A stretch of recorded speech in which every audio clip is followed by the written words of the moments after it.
This is Street Knowledge with Chris Graham. Welcome to the podcast. Chris Graham, Scott German. We're breaking down Virginia's 59-44 win at Syracuse on Saturday, and we've had a chance to kind of get through the numbers a bit and break things down. And Scott, this one played out the way the last few between these two have kind of gone. Virginia getting a big lead in the first half, Syracuse going to a press in the second half.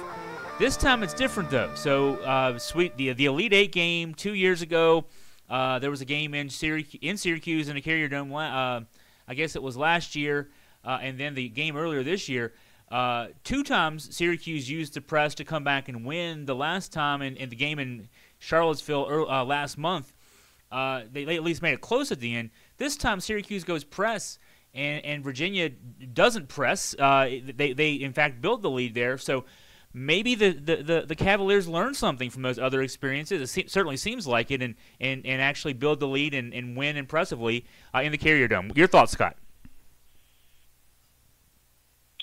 Well, I think that sooner or later we're going to come to the realization that just about anything can happen in the ACC except for Virginia. I mean, this team is just rock solid, and you make a point right out of the second half tip. Bayham comes at us, tries to throw a new ring and didn't wait. I mean, it kind of, for me, he played his hand right here. And I actually disagree with that. I think that was about the only chance he had, and it was just another solid performance from buzzer by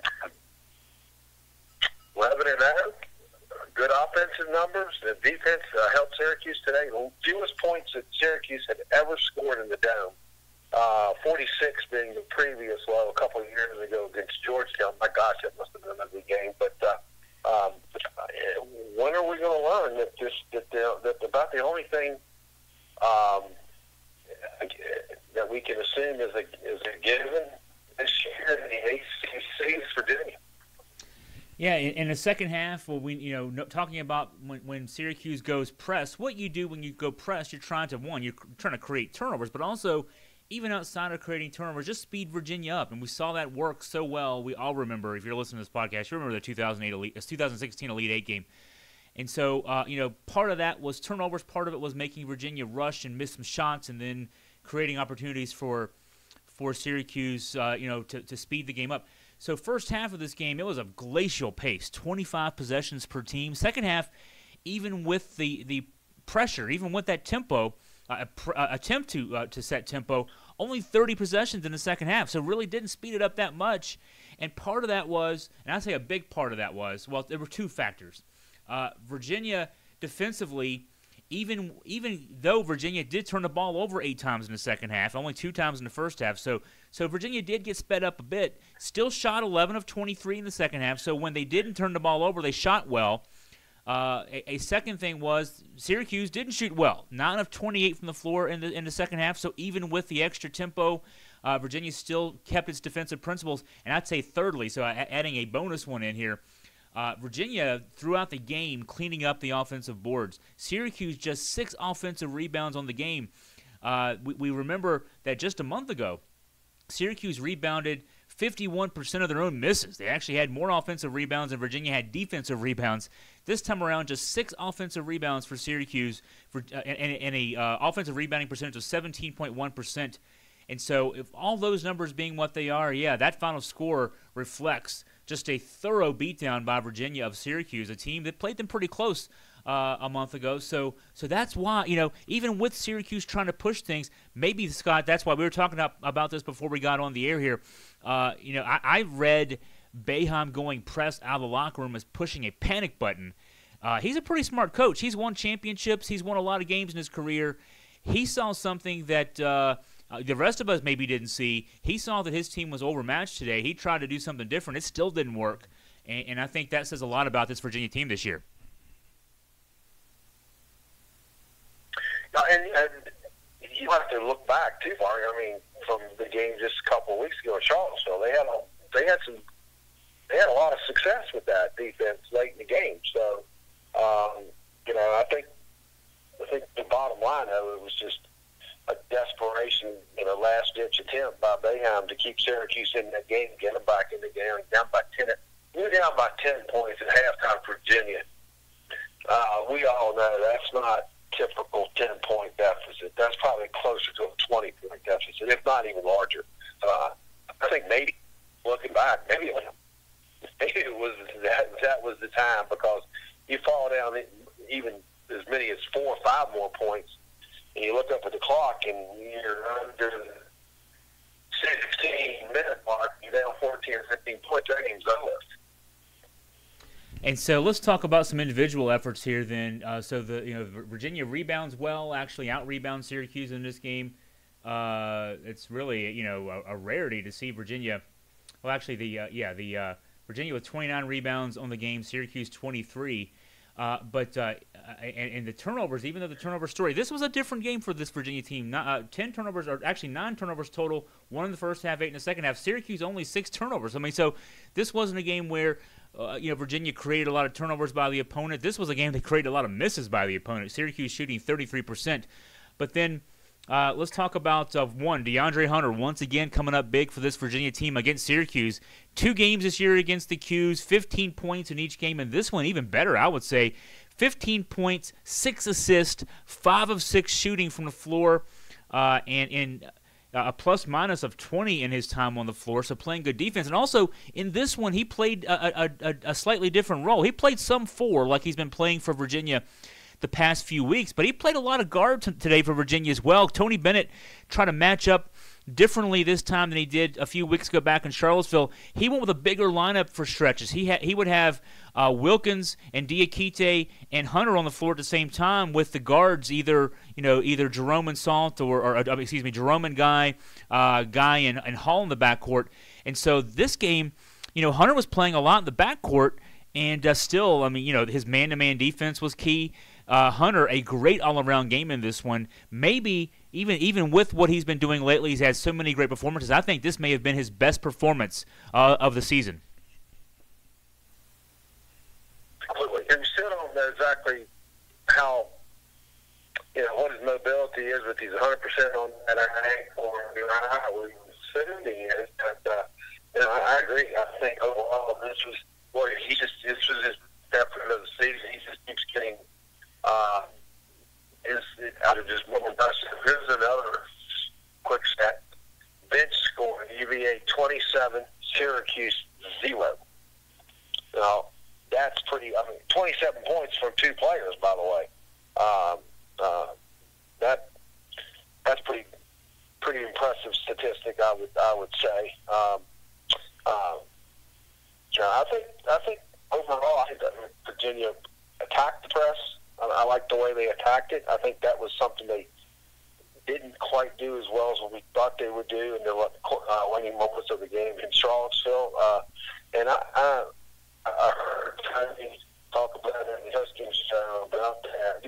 Maybe that's something they addressed in practice, preparing for the game. So another example of how well they are, how disciplined they are, is they seem prepared. There's not been a whole lot this team hasn't been ready to tackle the season, Yeah, and Tony shortened the bench today. I just noticed looking at the box score. I've tried to break it down so many different ways since the game ended, but only 7 guys playing today. That's missing Nigel Johnson. Marco Anthony, who had the strong game in the win over Louisville on Wednesday, didn't get off the bench today. That's because of the versatility of Hunter. Hunter getting a lot of minutes at guard. He played 28 minutes today as well. But yeah, Virginia's shortening the bench just to those 2 guys. And you can kind of do that against Syracuse. They play that matchup zone, so that 2-3 zone. So you can stretch out Syracuse a little differently. Of course, they only played 6 guys today. But you mentioned that 27-0 advantage in points off the bench. Syracuse, their one bench guy, Matthew Moyer, did play 19 minutes. He only, he had 4 rebounds, and he didn't even shoot the ball today. So, what was big, I thought, here today, too, looking at the offensive numbers for Syracuse, their 2 leading scorers were Tyus Battle and Franklin Howard. And those are 2 guys who score a lot for this team. They are the 2 leading scorers on the season for the Syracuse team. And Battle had 15 today, and Howard had 11. But Battle was 6 of 17 from the floor. and Howard was 4 of 17 from the floor. So they got points, but they had to shoot a lot of balls to get those points. That's 34 of their 51 shots from those two guys, and they shot a combined 10 of 34. So, again, what I wrote, Scott, after the game, I wrote inside the numbers column about how different this Virginia team is than the one 2 years ago, which, of course, went to the Elite Eight, should have gone to the Final Four, didn't, gave that game away in the last couple of minutes to Syracuse.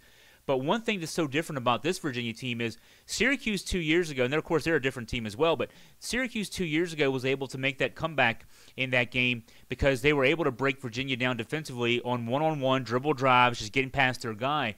And they tried that again today, but it just didn't work. Virginia's defenders, Kyle Guy, has turned into this. Last year couldn't get off the bench some games because he couldn't play defense. Now he's one of the best defenders in the ACC. Ty Jerome is the best perimeter defender in the ACC. And, breaking down, not being able to break down guys, Syracuse offense stagnates in the second half. I figured it out. I went in and looked at their shots one by one, looking at the shot chart. Syracuse got in the paint for 13 shots in the second half, made just 8 of them. Those are the shots that are relatively point blank. They were 8 of 13 in the second half from that range. Virginia was 6 of 9. So Syracuse tries to attack. They're not able to attack. This defensive team, now Tony Bennett teams are good defensive teams. We know that already. They're always among the nation's best. This one is next level best, and I think that's a big difference with this Virginia team, even over past Virginia teams. Yeah, I think the word that comes to watching the game today and just trying to put this team in perspective with other UVA teams, not just Tony's days, but haven't had been fortunate enough to watch his team play all the way back to Ralph Sampson. I think the word that comes best minded I can put to this team is how surgical we play on both ends of the floor. I mean, the defense today was as normal, just completely unbelievable.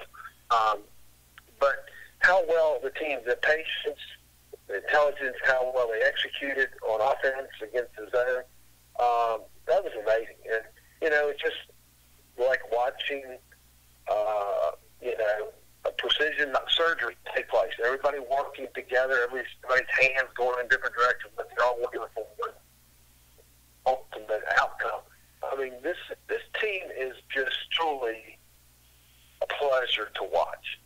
That's the only thing I can do. I mean, when I sit down and watch, whether I'm on TV or in person at JPJ, I mean, they're just pleasure to watch. They're so well coached. They're so patient. I know there's going to be a game that something doesn't happen, something comes together. But boy, I tell you what, there's so many interchangeable pieces. They're so similar and so dedicated to playing such a buying into the team concept. I'm telling you, we talked about the likelihood or the unlikelihood of this team going 18-0 in the ACC. I'm beginning to buy into that possibility. That's going to be a reality pretty soon. You talk about team concept. Let's go a couple numbers to look at the team aspect of this Virginia team this year. 23 made baskets, 19 assists for Virginia. That's moving the ball around and using your teammates, reversing the ball and everything else to get baskets. Syracuse on its side, 17 made baskets, just 6 assists. So that's how that Syracuse team is built. They dribble, drive, and create for themselves. Virginia creates for each other. Another thing that I will point out too, as far as the team aspect of this game, I mentioned Virginia had a rebounding advantage in this game, a 29-23 rebounding advantage against a bigger, more physical Syracuse team, at least on paper, right?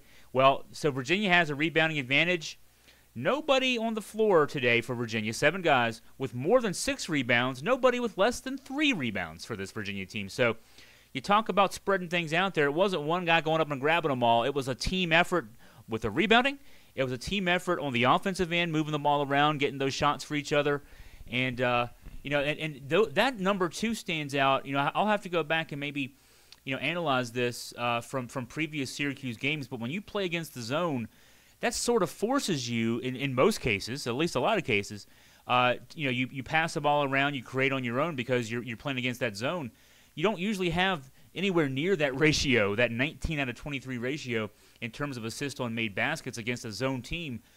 So that even stands out more. So yeah, I think that speaks to what you said there, Scott. This is a team that plays well together. There was that one possession in the second half where, the one announcer for the ACC network pointed out, hey, we ought to save that one for our Haviland play of the day the next time we do a game breakdown kind of thing, next week or something like that, because it was almost Golden State Warriors-like. They passed the ball 6 times, got a shot out of Kyle Guy. I mean, a lot of those possessions in this game where they had Syracuse running all over the place trying to cover them, and it's because they're playing team basketball, and that's what's special about this Virginia team this year, I think.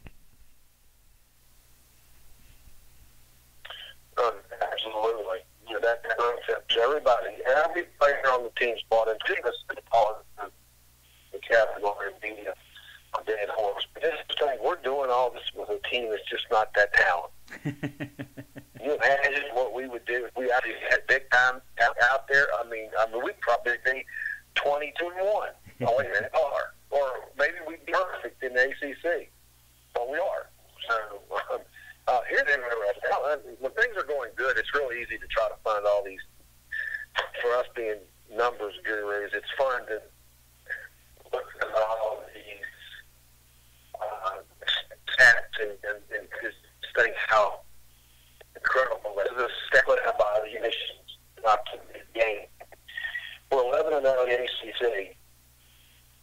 Today's game was the 11th, I mean, it's right. Uh-huh. The 11th consecutive game that we've allowed 28 or fewer points the first half. I mean, you got to just say that a couple times to believe that. This is the Atlantic Conference. This is not the ACC or the YAC. This is the ACC, where there are blue chippers on every roster for the most part. One and done galore on a couple of teams, especially Duke. And we've held every opponent that we've played this season to 28 or fewer points first half. That to me is just mind-boggling. I'm still trying to digest that. I mean, is that an unbelievable year? Most of the first half. Yeah, your phone's breaking up a little, Scott, there, but I'll agree that, I mean, and what that does, if you're an opponent of Virginia, is when you're scoring 28 points or less. Yeah, when you're scoring 28 points or less in a first half of a game, you're already behind the 8 ball. I mean, if you're going to try to get some points up on the board to beat a Virginia team, that's just, as we saw with Duke last week. They ended up with 63 with a tip in at the buzzer. They had 22 at halftime. I mean, so even if you go out and if you're Duke and you have a 41-point second half, it does make it that much harder. And yeah, you're not going to win a lot of games if you're Syracuse shooting 32%. I mean, even with their playing the press. I mean, that's what this Virginia team does. And also, again, we give a lot of credit, but the national media is starting to come around. I'm starting to hear more love for Virginia about its offense. Today, 1.07 points per possession against Syracuse. Hey, that's a pretty good number. Syracuse is a team that, we know the 2-3 zone. Everybody knows they play the 2-3 zone. They don't give a lot of points to in a game with only 55 possessions, and that's what we had today, 55 possessions to shoot just under 50% from the field. Score 59 points in a game, of course, that you have a 15-point cushion. This Virginia team can move it around offensively as well against a good defense like Syracuse, so I'm sneaking a peek ahead. Virginia back on the road on Wednesday at Florida State, a team that got a big win today on the road themselves. They won at Louisville. This ACC is so topsy-turvy. Louisville, as of about a week ago, was 6-1 in the ACC. They were nipping on Virginia's heels. They've lost 3 straight now, including the loss to Virginia. So now the Cardinals are at 6-4. But yet that puts Florida State back in the mix a bit. Looking at them real quick, they're 6-5 in a conference now. And I say in the mix, they're in the mix for. I mean, they need to get some wins to solidify their NCAA tournament resume. So that game's Wednesday night, 7:00. And then Virginia's back in town next Saturday, and you might have heard the news earlier today, but College game day is coming back. We didn't foresee this. Nobody foresaw this coming into this season. Virginia wasn't ranked when the season started, but Virginia's going to have college game day in town next Saturday for the Virginia Tech game. A 6 o'clock tip for Virginia and Virginia Tech. And game day in town, third time in 3 years now, I guess, that'll be the case. And so you talk about the national love. That national love is going to be in abundance as ESPN gets ready to bring its traveling circus into Charlottesville. And so, Scott, yeah, some big games coming up for the Cavs and a chance to really get the attention of the national folks. Yeah, I believe we're on game days. I think we lost, right? Yeah. Lost to Duke and beat Carolina last year, yeah. Because you think matchup, I mean, I get it. I believe that Virginia will be lower than 10. Could be one. Certainly, that matchup is our key team. I didn't see it coming. And Tech, right now, be pedestrian anyway. So, yeah, I'll take it. And I'm sure Tech's probably looking forward to it because Tech's got. They're running out of chances. They lost good games today to State. Miami, Alabama, they lost a home game. So, you tend to slip through the hourglass for Tech, and that's a chance that they can have a big marquee win. That win against Carolina, not looking at all that process for Tech. So, running out of opportunities. I'm sure that it's going to be great atmosphere. I'll see, and John Paul does it. I think he said permeation. The only difference in one game is the only the constant so far, and I'm not too sure from saying this team could be on the setting, pretty darn impressive record.